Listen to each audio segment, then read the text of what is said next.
Hi, I'm Mike Bachman, and I'm really excited to be here this afternoon with Lori Warren. She's someone that we've gotten to know through our work here at Union Coffee Shop. She does some really cool things in the city of Dallas, and I'm excited to have you with us so that you can share some of your story of what y'all do with not only the people at Union, but the broader community as well.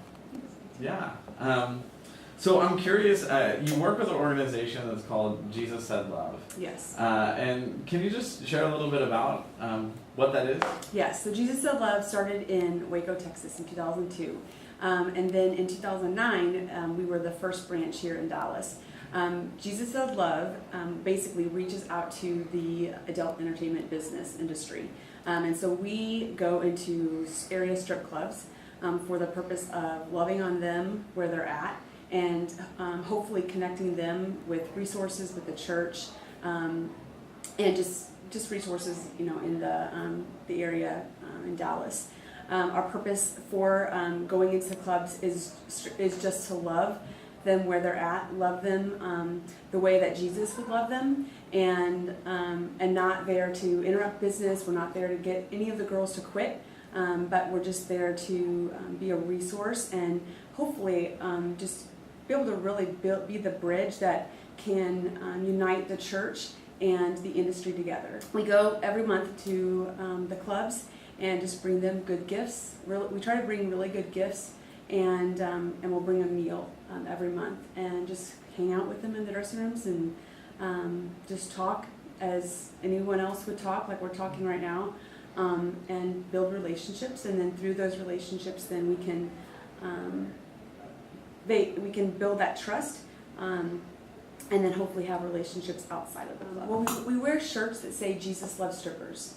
And so the shirt actually, when we walk in and they see the shirt, the reaction to that is they see it and they're like, oh my gosh, like, can I take a picture of you? Can I put that on Facebook? Or I had one girl, wow, I didn't even know he liked me.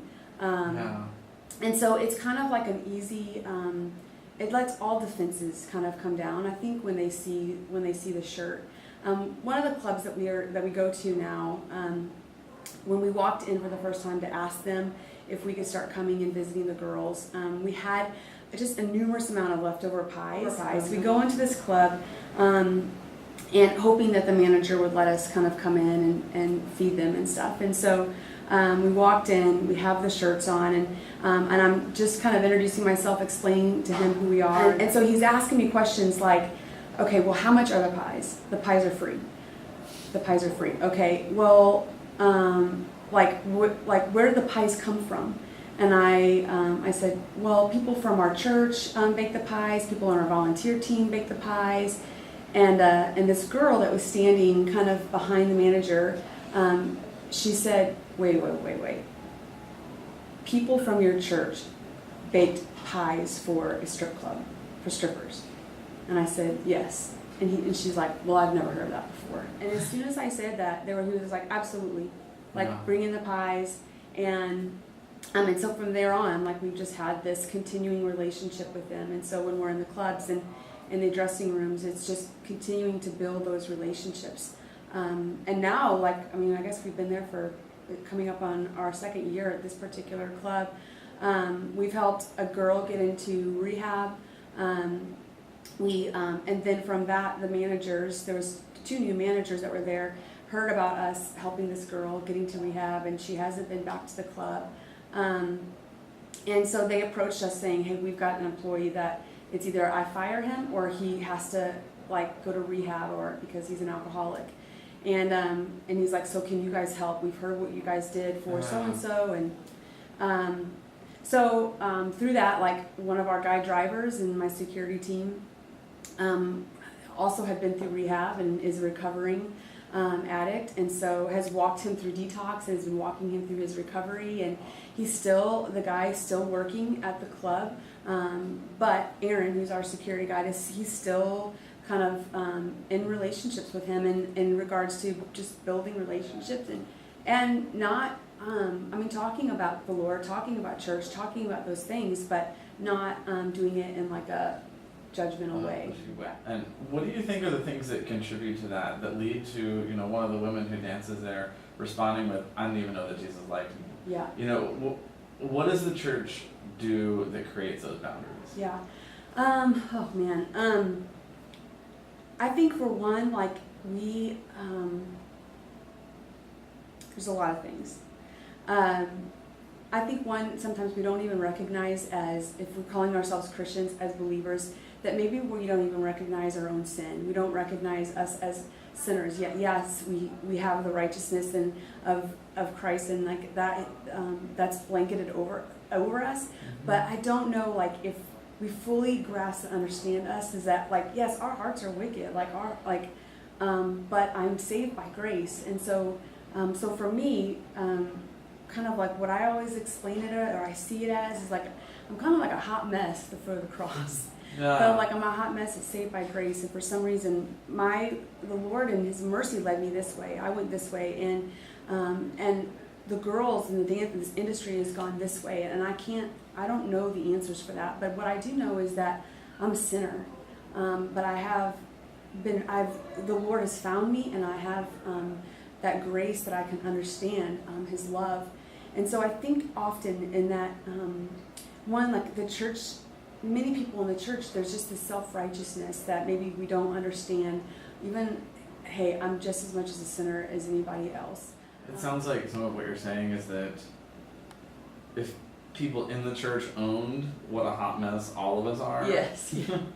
Yeah. we might be in a better position. Mm-hmm. We might be able to reach out to and Yeah, connect. absolutely. And Yeah. we might feel a little less disconnected from the church. Yeah, absolutely.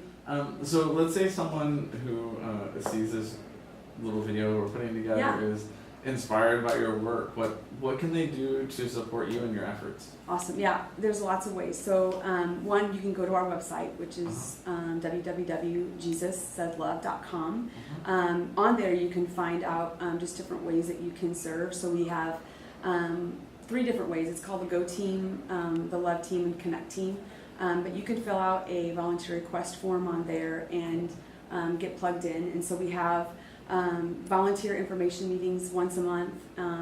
There's tons of ways that you can get involved through our prayer ministry, donations, through people can fundraising. Oh, absolutely.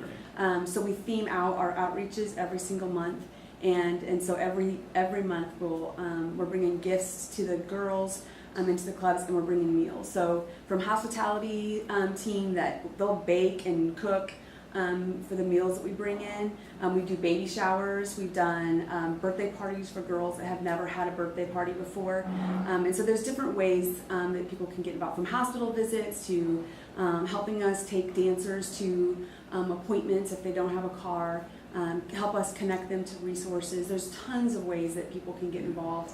Even for guys, if they are interested in being a driver or like our security team for us, there's those opportunities, and it's in a safe ways. They're not necessarily exposed.